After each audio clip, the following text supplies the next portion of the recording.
Hello and welcome into the Grove. If you guys have not listened to us before, this is your first time. Welcome in. We are glad you guys are here. If you are coming back, welcome to you as well. If you're coming back, you should probably subscribe on YouTube because you've listened to us before. So check that out. Comment, send us questions, talk to us on there. Let us know you guys are listening and what you think of the podcast. Nathanael's here with me today again. So, hey guys, Nate Nathanael, co-host here. Sadly, we are starting off this week with news of the loss from Ohio State. Yeah. So, Ohio State, Oregon, what was the final score? 35-28? Yeah, right? just 7. Just a touchdown. Yeah. So kind of, I guess, starting off with that, going from there, what does it mean for the season? With the playoffs specifically, what does that mean for our season? We'll start there. I've thought about it a lot over the last few days. I think immediately a lot of Buckeye fans, just from recent years, our mind jumps back to the national championship year, which Ohio State lost. I don't remember if it was the first or the second game, but it was to Virginia Tech, a close game. And we were able to win out the rest of the year and make the playoff and ultimately win a national championship. So, I don't think that there's no hope. I think that we have a shot at making the playoff and potentially winning. As far as, is it possible? But my bigger concern really is just, what is the team good enough, So I think that we have a shot. I think it's not like a write-off on the season. The team still has a lot of talent, but something's got to change. Yeah, I've heard a lot of that comparison too between Oregon and Virginia Tech. 2015, I think. 2014 season. The national championship was in 2015. Okay, so yeah, but not necessarily a fan of it because I don't like comparing years. I don't think any year is super compatible. But at the same time, I think both teams are similar in skill. If you look at that Oregon team this Oregon team versus that Virginia Tech team. No, obviously not number one team in the country. Probably not a top, 5 team nationally, even though Oregon's ranked there right now. Oregon might end up winning the Pac-12 this year because they're not that great. But with the exception of that, I think it's very similar talent-wise. So yes, I understand the comparison. At the same time, that was a much better Ohio State team, I think. Right now, our offense doesn't look awful. Our defense looks like Kent State.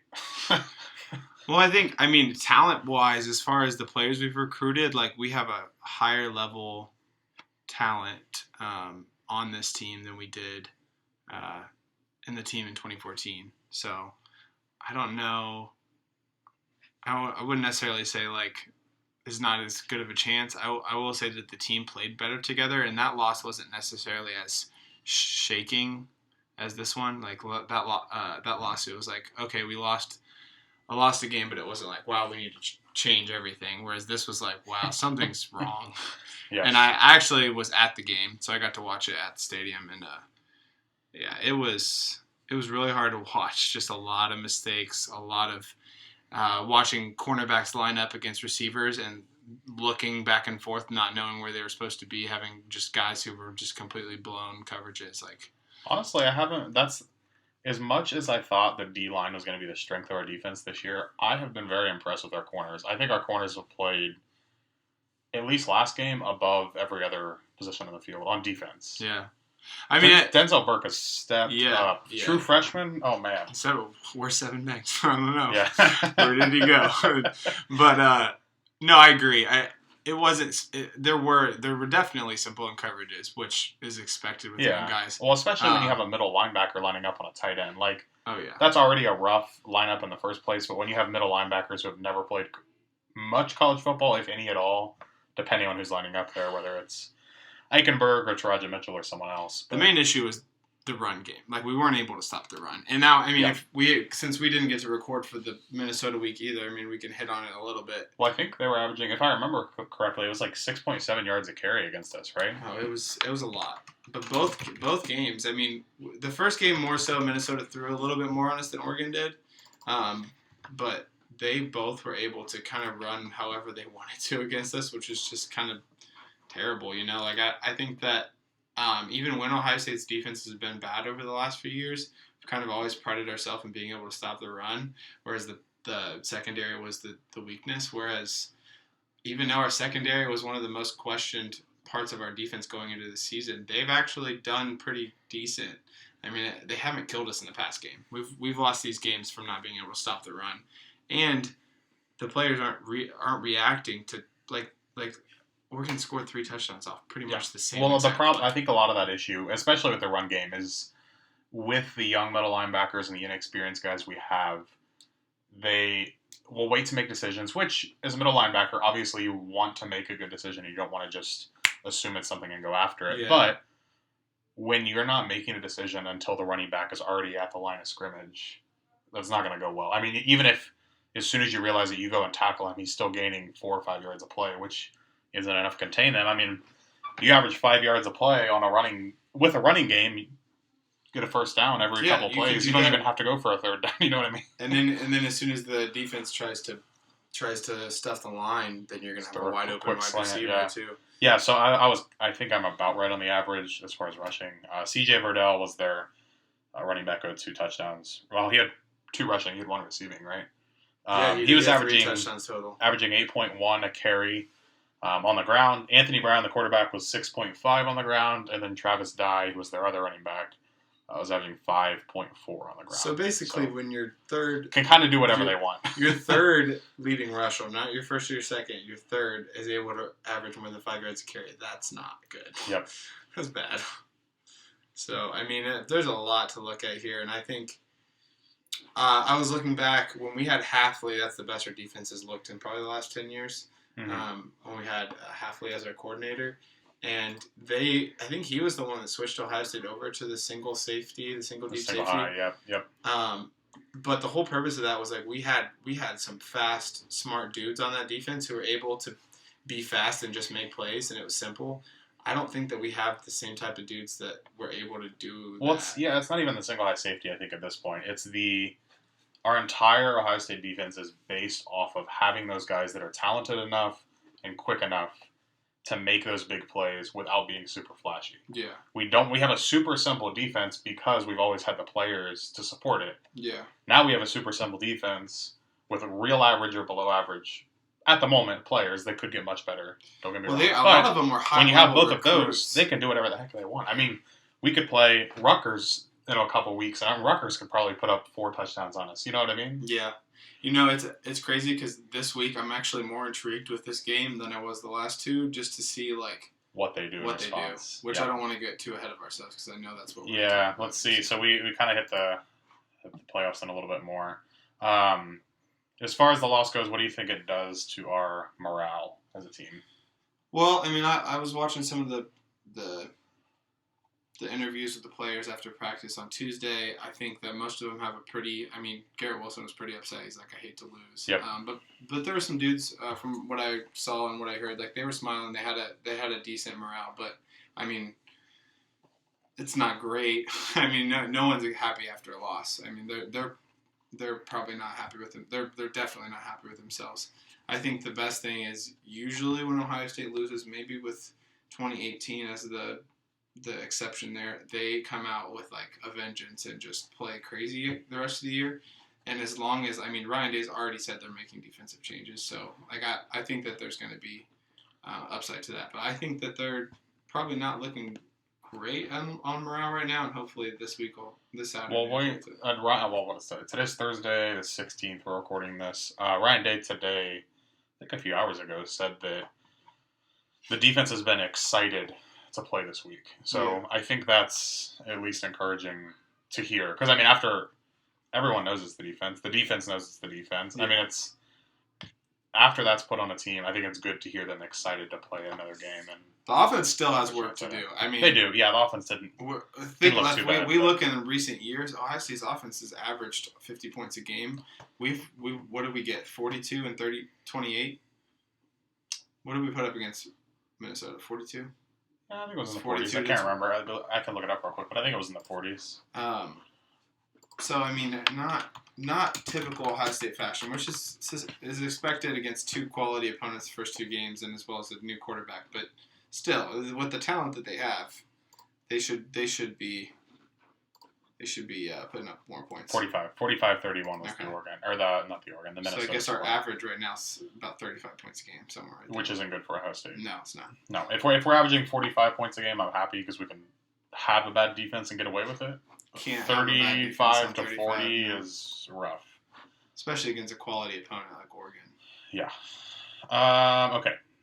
We hit that. I guess we can cover Kerry Combs. I like Kerry Combs. I think he's a great guy. I don't know how I feel about him as a D coordinator. I still, as long as he's been here, I still don't know how I feel about him. I would like to see. I think he's a great position coach. He is a great position coach. I want to see Ryan Day say, okay, that loss is on me. We kept the scheme from the last regime. I want you to run whatever defense you want.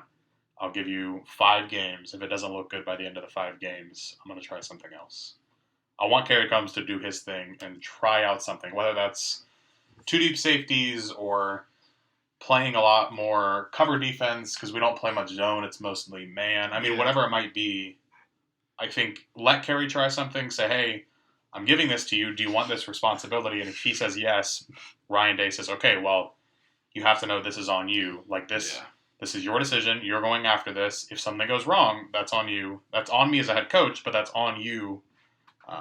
And you're probably going to lose your job if you don't do well. So, I mean, I don't think you fire him right now. I don't think that's the answer.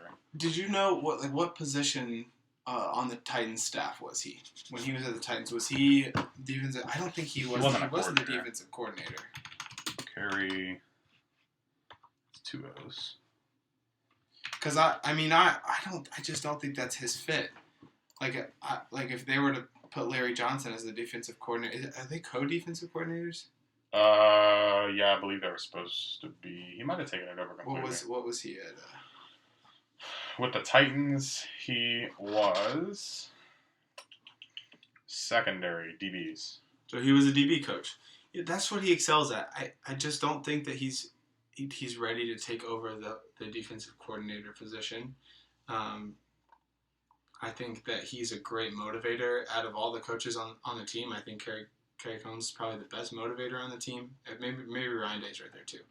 I just don't think that the scheme, and I think that maybe, like you said, like if he was able to come in and say, this is the scheme we're going to run, it may be different, which is maybe that's what he's going to do.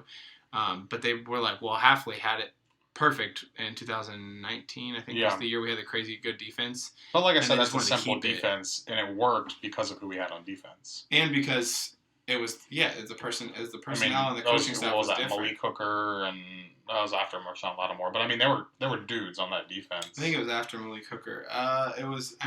That was Chase Young, Jeffrey Ward, Okudah, right? Damon Arnett. Is Damon Arnett and Okudah? I think Ward had just left. I think Ward was the year before. I guess I'm getting old. But I don't know. I could be wrong too. But yeah, that's that. I mean, I don't want to be a dead horse with him, and I don't want us to lose him. I think he should stay on staff, but I think that the scheme needs to change, and I think that the defensive play calling needs to change a little bit too. So whatever they got to do. Yeah, like you said, don't want to be a dead horse, but I agree. I guess. Because so we don't beat that dead horse. Let's talk about the offense a little bit. I don't think Alexa, stop lighting up. My Alexa in here thinks that I'm talking to her when I'm recording this for some reason. I don't think there's much to talk about issue-wise on the offense. CJ still looked a little shaky. He's still starting slow, which you expect from a rookie. And I think he's still really bad about leaving the pocket as soon as he feels pressure and throwing really bad passes. Yeah. I mean, he's probably, if I had to guess, he's probably like 2 for 16 on the run and like maybe like 9 or 10 yards with an interception. Like stats aren't good. Should probably stop doing it until you get a little more comfortable. Yeah. Stay in the pocket a little bit longer. Take a sack if you have to. That's what I would have liked to see, or throw it away. Yeah. But you don't get a penalty for it in college football. I think the hard thing was that a couple of the passes that he made that were bad, and one was an interception, he had wide open guys. He did. Just stuck. He wouldn't go to his second and third read. Nope. He's so stuck in his first read. Yep. It's there were hard multiple to watch. times, especially with like there's dudes like Jeremy Ruckert. Like yeah, he might be a yard or two from the first down line, but it's Jeremy Ruckert. He's a big guy. He's huge. He can plow over the 5'10" corner that's trying to guard him right now. Yeah. He can push him. Even like Chris Olave and Garrett Wilson, they might not be one of those 6'3", 6'4" receivers, but it's the best wide receiver duo in the country, arguably the number 1 and 2 wide receiver in the country, and you have to at least expect them to get another yard or two after the catch. Yeah. Yeah. There were so many routes I saw that were before the first yard marker, so CJ didn't throw it and tried for a guy 5 yards deeper, and that led to interceptions, that led to incomplete passes, that led to the overthrows we saw a lot of. Well, they've thrown the ball more than they've ran the ball in these first 2 games. Well, Did you notice that? 40 complete? Actually, I have the stats pulled He up. had 50 attempts. It was ridiculous. 54 attempts, 35 completions. And how many running attempts? And Minnesota, hold on, I'll go back to it. Minnesota, okay, 13 attempts. We ran more in Minnesota. 13 completed, 14 attempps. What was it, 15? There were 22, sorry. They were pretty close with Minnesota, but it was not close. The dude had half 1,000 yards. Yeah, on Saturday. 54 passing attempts compared to 30-some rushing attempts. Half 1,000 yards. I'm not saying he's a bad quarterback. He needs to get the experience because he's a rookie. It's a part of learning the game. They had to call the game really different though, because coming out of halftime, Oregon scored and went up 21-7, and so you're automatically battling the clock there. Yep. Because we're down 14, and so they were running less and throwing more. Even when the run actually looked good, a couple series they had good running. Had good rushing attempts. Mike Williams had a couple of really good, not necessarily, they weren't like 30, 40-yard runs, but there were a couple of that dude just broke 6 tackles. Yeah. He's a freight train. Yeah, I liked the 2 running back look sometimes. Sometimes it felt, I don't know. I love the combo, honestly. Between Mike Williams and Trevion Henderson. Henderson, obviously running back of Ohio State's future. I think he's going to be insane for Ohio State. At the same time, they're different backs. Trevion Henderson can cut as soon as he sees the D-line, he knows where he's going. Mayan Williams will pound that line like no other. I think they both run. They're both very smart. They both run really hard. And I think Trevion runs just as hard as Mayan does, quicker. but Mayan's bigger. Mayan's just a bigger guy. Trevion's faster. Well, he's like 225, 230. Yeah. 5'10". But he has the mindset of a bigger guy, though. He's built like a fullback, but he plays like a running back. He had and he's quick. Did you see the one play that he carried where he got it wasn't a huge gain, it was 12 yards, but he hit 3 guys. Yeah. To get those 12 He's not yards. afraid to take a hit. So, I don't know. Because I think I'm a little biased, just because I like Trevion a lot, I just want to see Trevion get the carries. But Mayan Williams deserves carries too. So, that's the biggest difference, though. We saw 4 running backs in Minnesota and only 2. We didn't see Teague once. Nope, which I'm fine with. I feel bad for the guy. I love Master Teague. I'm fine with him not playing. It's hard, too, because he could start at a different... He could be a... he could probably be an all Pac-12 or ACC back, honestly. He could even play for probably an SEC team. Not a great SEC teams love running the ball a lot more. But okay, one more thing before we hit on the pregame for Tulsa. Tulsa's this week, right? Yes. Yeah. Tulsa. I was making sure I didn't say it at wrong. 3:30, and then the next weekend it's Akron at 7:30. That's what I guess I was getting them mixed up. One more thing before we hit that. There is news for Josh Proctor. He is out for the year. It was some sort of leg injury. I think you were trying to look it up. He had an air cast on. He got carted off the field. Yeah, it was like an ACL or something serious. But we do wish him the best. Feel hurts, bad. Hurts us. Yeah, it hurts us. But it's never good to see a dude hurt. Even if we were playing Michigan, I would feel awful if a dude had to be carted off the field. Yeah. As much as I want to beat Michigan, you hate to see people's, not their careers necessarily ruined, but you hate to see their season at least ruined. Yeah, when we were at the game and it was the play that everyone thought that should be targeting on Chris Olave. The guy who hit him actually was down on the field for a long time. And the OSU fans were booing him, which I was like, I don't ever want to see someone get hurt. And also, I think it's just to boo an injured player, boo something I just think that's inappropriate. Don't do that. That might not be the word I use. I'd say it's bad taste. It's bad. Yeah, you don't know. Just don't say anything. Just be quiet. You could have a major head injury. Yeah, the dude could have been. I'm not gonna say that. That sounds really bad. I was gonna say it could be brain dead. You don't know. I know. It's happened before. It's a contact sport. It's a serious game they're playing. Yeah. I mean, it sucks for Proctor. I mean, the nice thing is I think We'll have him next year because there's no way he's going to go based off of – I mean, we knew he was good, but he's not going to have a whole lot of draft stock. So we'll have him next year. The question is what happens. So I think we have Lathan Ransom has been playing a lot. Well, he's been playing a lot of cover corner, which is fine, but we recruited him to be a single high safety. He plays single high safety.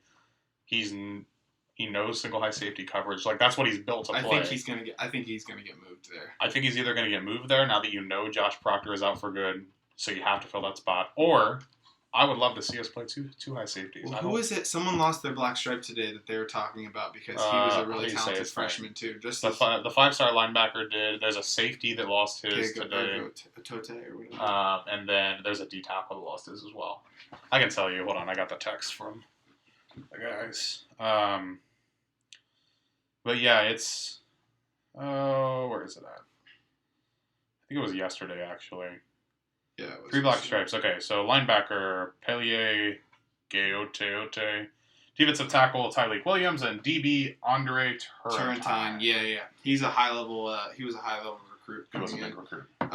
That's what I think that maybe. I mean, if we don't see Seven Banks, we may see Turrentine get into the rotation, and they just come. I think that the purpose of that maybe was moving Lathan Ransom to that safety spot, which I don't mind. I think he's played really well. I mean, he's young and he's made a couple mistakes, but I think he'll be the best fit for that. Well, I also would love to see him play there because if Josh Proctor comes back next season, you play 2 deep safeties. Really well, yeah. You have Denzel Burke at corner. Secondary's looking good already. And this guy too. Who did we just say? What was his name? I just forgot it already. How did I lose? Andre Turrentine. Yes, thank you. I thought Turpentine, and that was. And I don't know what years Seven Banks and Cam Brown are, but Seven Banks is older. I don't know about Cam Brown. He might be a junior or sophomore, but. But yeah, I mean, I think that there's a good outlook there for next year, and I think we have time to get it together here. I do think that we could see Cam Martinez get some more like major playing time because of this injury if they end up deciding to go to a 2 safety look and change the scheme completely, which I think is entirely possible. And this is the time to do it. Like, I mean, you look at our next 4 games, and some people think Maryland may be formidable with Tonga Taivaloa, or however you say that last name. But it's literally Tulsa, it's Akron, it's Rutgers, and it's Maryland. So if you're going to make a defensive scheme change, now's the time to do it. So Seven Banks is a true senior who's played all 4 years. Okay. So this would be his last year of eligibility. Well, I guess COVID messed that up, so I don't know if this is the last year or not. But true senior. Cam Brown is a true senior academically. But he has a red shirt. He did red shirt last year because of his injury. So I don't know. I guess that would make him a red shirt junior technically in football, right? So he would be able to play next year if he wanted to. Yeah, if they both wanted to come back, they could. I think with COVID, because I think Seven Banks gets that last year back, which would make him kind of like a redshirt junior as well. But if they come in and start playing well, I don't see them sticking around because it's not going to matter either if these young guys like if Turrentine. I think if they can get drafted 6th or 7th round or even get picked up in the free agency, they'll go because I don't see them going much higher anyways. But if Turrentine and Burke are continue to be. I mean, Burke was great. I don't even know if I would replace Burke. Like Seven Banks, maybe I might. Yeah, okay, try him instead of Burke. But those are your 3 guys right now. Yeah. Seven Banks, Denzel Burke, and Cam Brown. Okay. Before we wrap up, I guess we have about 10 minutes left. Let's talk about Tulsa. So pregame for Tulsa. Who do we think is going to stand out this week? Let's start with our offense. We'll start with the skill position. So wide receiver. Well, I mean, Jackson Smith and Jigbo was absolutely phenomenal. He did look great. He was just a week late on my prediction because I predicted he would be the standout player for Minnesota. So against Oregon, he had 7 receptions for 145 with 2 touchdowns. Yeah. Olave was 12 receptions, 126, no touchdowns. Wilson was 8 receptions, 117, 1 touchdown. So all somewhat similar in yards. Olave still being targeted the most, and Jigba obviously averaging a lot more per reception. He's about 20 yards per reception. So he's looking like a deep guy, which is weird because he's been a slot receiver. Well, I think a lot of them were just kind of like slant routes that he just kind of took farther, and And he's very good after the catch, and he has sat behind Chris Olave and Garrett Wilson, so Yeah.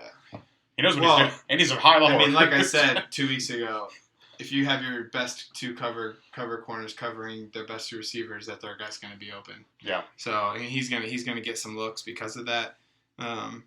If Jackson Smith-Njigba was on any team that wasn't Ohio State, he'd be in the Heisman race. I'm convinced.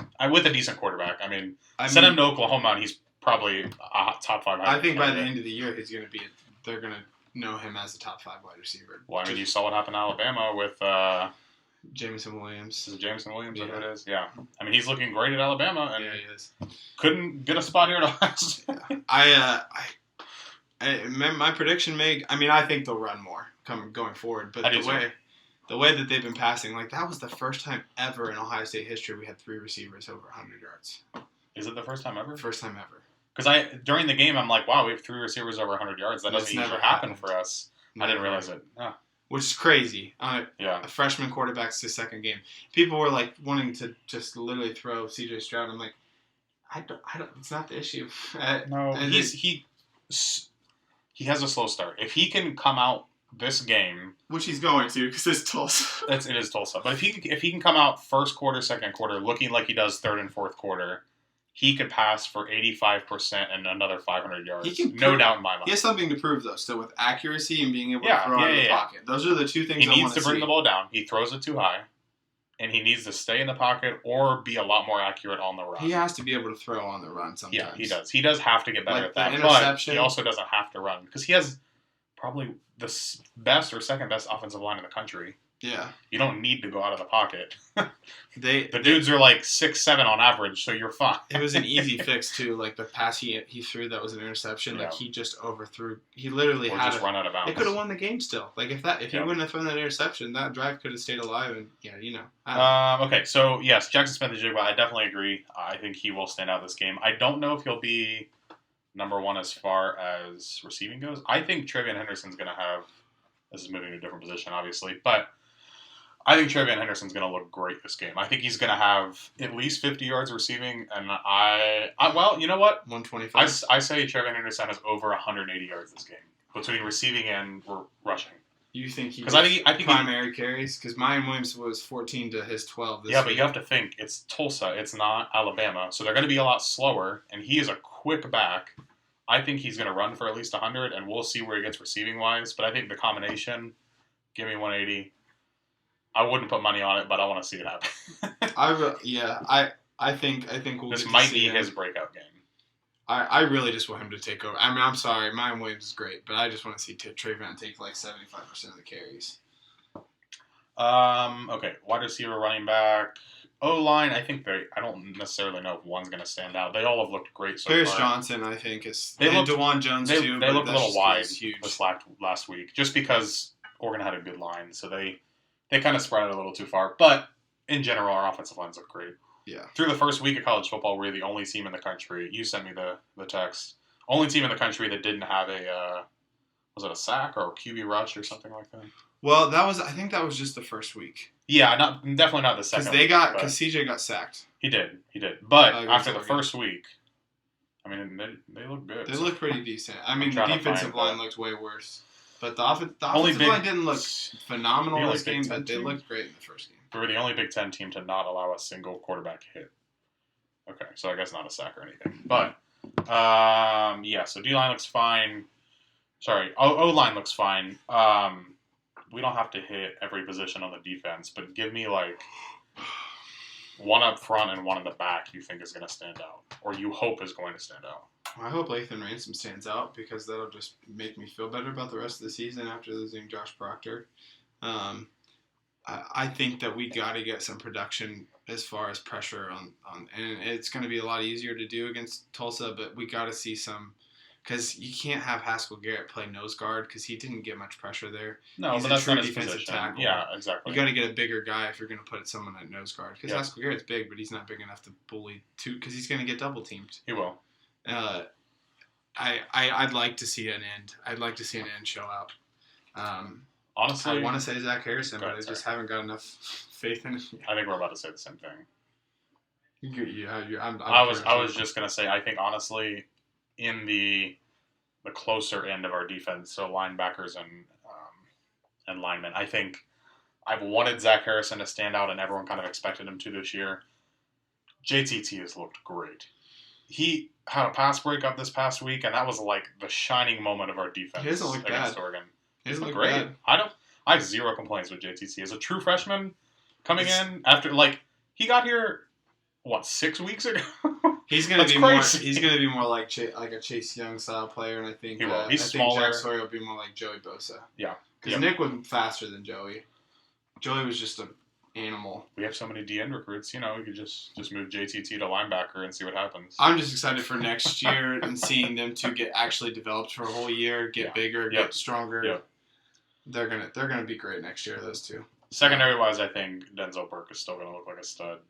I'm just interested to see if Seven Banks actually plays and what the issue is, because he's been listed as healthy and available for the last 2 games. Which makes me feel like it is a academic punishment or academic or something other than... Or maybe he's not the best on the team. I guess that's true. I don't know. I heard someone say he wasn't that great. Yeah. He just was the best one on Denzel the team. Burke is... The team has been talking about him all summer, so I'm glad that he's playing well, but I'm really interested to see what happens, like you said, with Lathan Ransom, if our safety coverage switches up, whether that's 1 or 2 safeties, who plays that position. I just think things are going to be a little interesting this week. And this is the week to test it out between Tulsa and Akron. So the next few weeks, they can do kind of whatever. Okay. Finishing this off, predictions for the game. Score-wise, what are you thinking? I guess... give me a final score, and that'll tell me our total over/under. I wonder what the line is. Well, I think that because they're probably going to play with some certain things. I don't think we'll score as much as maybe we would have on like a year like last year or 2 years ago. I'll give it 56-7. 56, maybe 56-10. I think it's more than that. Okay. Odds for Ohio State Tulsa. So obviously Ohio State's the favorite. They are favored by 25, which doesn't sound right. That sounds old. I think it's changed since then. Oh, when is this of? September 13th. Yeah, I think it's changed in the last day or two. Anyways, as of September 13th, the spread was 25. Total is 60.5, so over under 60.5. And I think that's all we have at the moment. So what did you say? 56 to 10. So you're saying over the 60.5. And you're saying it's over the spread. I think so. I don't know as much about Tulsa as... I think I agree with the over total. You don't think we're going to put that much up on them? I didn't say that. I think it'll be... If we can put up 45 in Maryland, it'll be more than 40. I'll say that. I don't know if it'll be over 50. I think it'll be between 40 and 55, probably. I said Maryland. Minnesota. Sorry. Spread-wise, I don't think it's going to be as far as what you said. I think 25 is somewhat accurate. I feel like it's a little low. I don't know. Because honestly, with the way our defense has looked, if there's not going to be any... There'll be some changes this week. It's not going to change in 1 week. So they're still probably going to score at least 2 touchdowns, in my head at least, and maybe a field goal. So I think they'll probably score like 17. I think the spread will be at least 30. Okay. I don't foresee it being less than 30, but we'll see. I could be wrong. Yeah. We should write these down every week so we can I know, we should. We can write it down after, but... Or you just type it up. That's also true. Yeah. But I think play style, I think you'll see more running. I think you'll see more running this week. And that'll open up just the comfortability for CJ, because I think they'll be able to kind of do whatever they want run game wise. I wonder what the balance was last week. I guess I can look. So 54 throws to, what is that, 26 plus 5. 31. So 31 to 54. What's that percentage?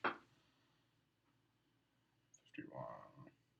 65%, 66%.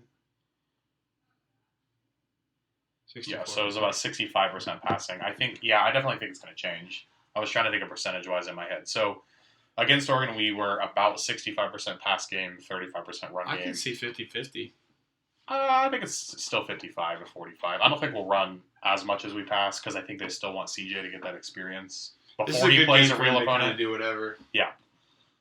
But I think we will definitely see running a lot more than we did last week. Last week was 100%. It's not good.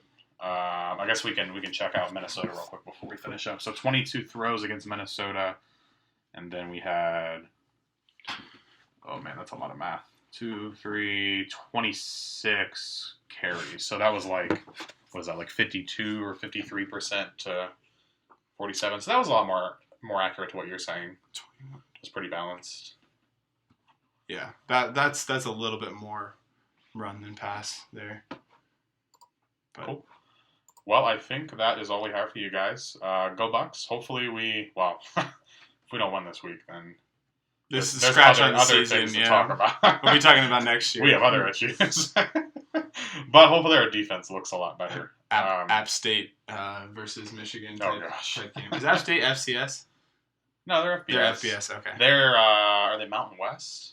I don't know. They're in one of those smaller conferences. Well, they're Appalachian. I mean, they're the East Coast. I don't think they're... Hold on, I'll tell you. Final note before we end the podcast. Where is App State playing? What conference? I want rankings, dang it. Conference. Sunbelt. Sunbelt. Sunbelt. Gotcha. Well, it's not a FCS, so. Now we know. Anyway, that would be the kind of loss that it would be if it was. So it would be completely shocking if we lost to them. Because our offense, even if our defense plays terrible, our offense should be. Yeah. Cool. Well, thank you guys for listening in. Don't forget to like and subscribe on YouTube. Hopefully we'll have this up on Apple Podcasts and Spotify soon. But send us those comments, shoot us a text, send us an email. It's thegrovepod@gmail.com. We love hearing from you guys. We love to answer questions you guys send us. So don't be afraid to do that. Give us feedback. We will see you guys next time.